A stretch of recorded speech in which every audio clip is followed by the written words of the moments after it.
നമസ്കാരം. വിളവെടുപ്പിന്റെയും ഐശ്വര്യത്തിന്റെയും പ്രതീകമായ ഓണക്കാലം ഓരോ മലയാളി മനസ്സിലും ആവേശത്തിന്റെ വേലിയേറ്റമാണ് സൃഷ്ടിക്കുന്നത്. എന്നാൽ നാടിന്റെ തണലിലേക്ക് ഓടിയെത്താൻ കൊതിക്കുന്ന ലക്ഷക്കണക്കിന് ഗൾഫ് പ്രവാസികൾക്ക് ഈ ആവേശം സമ്മാനിക്കുക വലിയൊരു ആശങ്കയാണ്.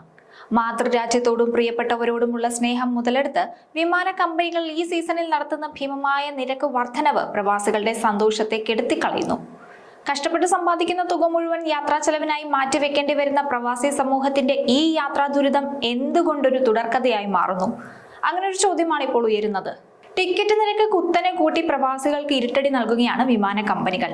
ഓണാവധിക്ക് ശേഷം കേരളത്തിൽ നിന്ന് ഗൾഫ് രാജ്യങ്ങളിലേക്ക് മടങ്ങുന്ന പ്രവാസി ടിക്കറ്റിനായി നൽകേണ്ടി വരുന്നത് വലിയ തുകയാണ്. ഓണാവധി കഴിഞ്ഞുള്ള ഓഗസ്റ്റ് അവസാനത്തിലെ ടിക്കറ്റ് നിരക്കാണ് കമ്പനികൾ കുത്തനെ ഉയർത്തിയിരിക്കുന്നത്. ഓണക്കാലത്ത് നാട്ടിലെത്താനും കുടുംബത്തോടൊപ്പം സന്തോഷം പങ്കിടാനും കൊതിക്കുന്ന പ്രവാസികളുടെ സ്വപ്നങ്ങൾക്കാണ് വിമാന കമ്പനികളുടെ ഈ ഉയർന്ന നിരക്ക് തിരിച്ചടിയാകുന്നത്. സീസൺ മുന്നിൽ കണ്ട് മുൻകൂട്ടി ടിക്കറ്റ് ബുക്ക് ചെയ്യാൻ ശ്രമിക്കുന്നവർക്ക് പോലും താങ്ങാനാവാത്ത തുകയാണ് സ്ക്രീനിൽ തെളിയുന്നത്. സാധാരണക്കാരായ തൊഴിലാളികൾക്ക് മാസങ്ങളുടെ സമ്പാദ്യം മുഴുവൻ ഒരു വിമാന ടിക്കറ്റിനായി മാറ്റിവെക്കേണ്ട അവസ്ഥയാണ്. ഒന്നിലധികം അംഗങ്ങളുള്ള കുടുംബങ്ങൾക്ക് നാട്ടിൽ വന്ന് മടങ്ങുക എന്നത് സാമ്പത്തികമായി വലിയ ബാധ്യതയാകുന്നു. ഓണക്കാലത്ത് നാട്ടിലെത്താനും തിരികെ പോകാനും വലിയ തിരക്കാണ് അനുഭവപ്പെടുന്നത്. ആവശ്യക്കാർ വർദ്ധിച്ചതോടെ വിമാന കമ്പനികൾ ടിക്കറ്റ് നിരക്ക് പല മടങ്ങായി ഉയർത്തിയതായിട്ടാണ് റിപ്പോർട്ടുകൾ. കേരളത്തിലെ വിവിധ വിമാനത്താവളങ്ങളിൽ നിന്ന് ഗൾഫ് രാജ്യങ്ങളിലേക്ക് നേരിട്ടുള്ള സർവീസുകളിലാണ് നിരക്ക് വർധന ഏറ്റവും കൂടുതൽ പ്രകടമായിരിക്കുന്നത്. സാധാരണ നിരക്കിനെ അപേക്ഷിച്ച് ടിക്കറ്റ് നിരക്ക് 10 മുതൽ 15 മടങ്ങ് വരെ ഉയർന്നിട്ടുണ്ട്. സീസൺ തിരക്ക് മുതലെടുത്ത് വിമാന കമ്പനികൾ നടത്തുന്ന ഈ കൊള്ളലാഭം പ്രവാസികളുടെ കുടുംബ ബജറ്റുകളെ പൂർണ്ണമായും തകർക്കുന്നതാണ്. 4-5 അംഗങ്ങളുള്ള ഒരു കുടുംബത്തിന് നാട്ടിൽ വന്ന് മടങ്ങണമെങ്കിൽ ലക്ഷക്കണക്കിന് രൂപ ടിക്കറ്റ് ഇനത്തിൽ മാത്രം ചെലവഴിക്കേണ്ടതായി വരുന്നു. ഇത് പലരെയും ഓണത്തിന് നാട്ടിലേക്ക് വരുന്നതിൽ നിന്ന് പിന്തിരിപ്പിക്കുന്നതാണ്. അതെ, പലരും ഇപ്പോൾ ടിക്കറ്റ് നിരക്ക് കൂടിയത് കാരണം നാട്ടിലേക്ക് വരുന്നില്ല.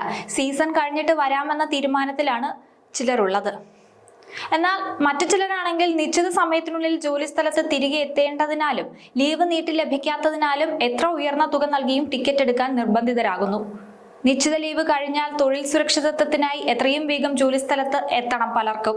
പലരും വ്യക്തിഗത വായ്പകൾ എടുത്തും ക്രെഡിറ്റ് കാർഡുകൾ ഉപയോഗിച്ചുമാണ് ഈ ഉയർന്ന നിരക്കിലുള്ള ടിക്കറ്റുകൾ ബുക്ക് ചെയ്യുന്നത്. ഓണം കഴിഞ്ഞ് തിരികെ പോകേണ്ട പ്രവാസികൾക്കും വിദ്യാർത്ഥികൾക്കും നിരക്ക് വർധന വലിയ സാമ്പത്തിക ബാധ്യതയാണ് ഉണ്ടാക്കുന്നത്. സ്കൂളുകളും കോളേജുകളും തുറക്കുന്ന തീയതിക്ക് മുൻപ് തിരികെ എത്തിച്ചേരേണ്ട വിദ്യാർത്ഥികൾക്ക് മറ്റു വഴികളില്ലാതെ ഈ ഉയർന്ന തുക നൽകേണ്ടി വരുന്നത് പ്രവാസി കുടുംബങ്ങൾക്ക് വലിയ സാമ്പത്തിക ബാധ്യതയാണ് വരുത്തിവെക്കുന്നത്. വിമാന കമ്പനികൾ ഉത്സവകാലത്തെ യാത്രക്കാരുടെ തിരക്ക് മുതലെടുത്ത് നിരക്ക് വർദ്ധിപ്പിക്കുന്നുവെന്ന പരാതി വ്യാപകമായി ഉയരുന്നുണ്ട്. 12,000 രൂപ മുതൽ 22,000 രൂപ വരെ ടിക്കറ്റ് നിരക്കിൽ നാട്ടിലെത്തിയ പ്രവാസിക്ക് തിരികെ ജോലിക്കായി ഗൾഫിലെത്തണമെങ്കിൽ 80,000 രൂപ മുതൽ 1,40,000 രൂപ വരെ മുടക്കേണ്ട അവസ്ഥയാണുള്ളത്. ഉയർന്ന നിരക്കിനും പരിഹാരമായി ഉത്സവ സീസണുകളിൽ പ്രത്യേക ചാർട്ടേഡ് വിമാനങ്ങൾ സർവീസ് നടത്തണമെന്നും ന്യായമായ നിരക്ക് ഈടാക്കുന്നതിനും സർക്കാരിന്റെ ഭാഗത്തു നിന്ന് അടിയന്തര ഇടപെടൽ ഉണ്ടാകണമെന്നാണ് പ്രവാസി സമൂഹത്തിന്റെ ആവശ്യം. അധ്വാനത്തിന്റെ നല്ലൊരു പങ്കും നാടിന്റെ സമ്പദ് വ്യവസ്ഥയ്ക്കായി നൽകുന്ന പ്രവാസികളോട് ഉത്സവകാലങ്ങളിൽ കാണിക്കുന്ന ഈ ചൂഷണം അവസാനിപ്പിക്കാൻ അധികൃതരുടെ ശക്തമായ ഇടപെടൽ ആവശ്യമാണ്. കേരളത്തിന്റെ സമ്പദ് വ്യവസ്ഥയുടെ നട്ടെല്ലായി നിലകൊള്ളുന്ന പ്രവാസി സമൂഹത്തോട് ഉത്സവകാലങ്ങളിൽ കാണിക്കുന്ന ഈ അവഗണന അവസാനിപ്പിക്കേണ്ട സമയം അതിക്രമിച്ചിരിക്കുന്നു. ഓണക്കാലത്തെ യാത്രാ ദുരിതത്തിന് പരിഹാരമായി കേരള സർക്കാരും കേന്ദ്ര വ്യോമയാന മന്ത്രാലയവും സംയുക്തമായി അടിയന്തര നടപടികൾ സ്വീകരിക്കണം. ചാർട്ടേഡ് വിമാന സർവീസുകൾ വർദ്ധിപ്പിച്ചും ഉത്സവ സീസണുകളിൽ നിരക്ക് പരിധി നിശ്ചയിച്ചും പ്രവാസികൾക്ക് താങ്ങാനാവുന്ന യാത്രാ സൗകര്യം ഉറപ്പാക്കേണ്ടതുണ്ട്. നാടിന്റെ വികസനത്തിന് വിയർപ്പൊഴുക്കുന്ന പ്രവാസികൾക്ക് സുരക്ഷിതവും മിതവുമായ നിരക്കിലുള്ള യാത്ര ഉറപ്പാക്കുക എന്നത് സർക്കാരിന്റെ ധാർമ്മികമായ ഉത്തരവാദിത്തം കൂടിയാണ്.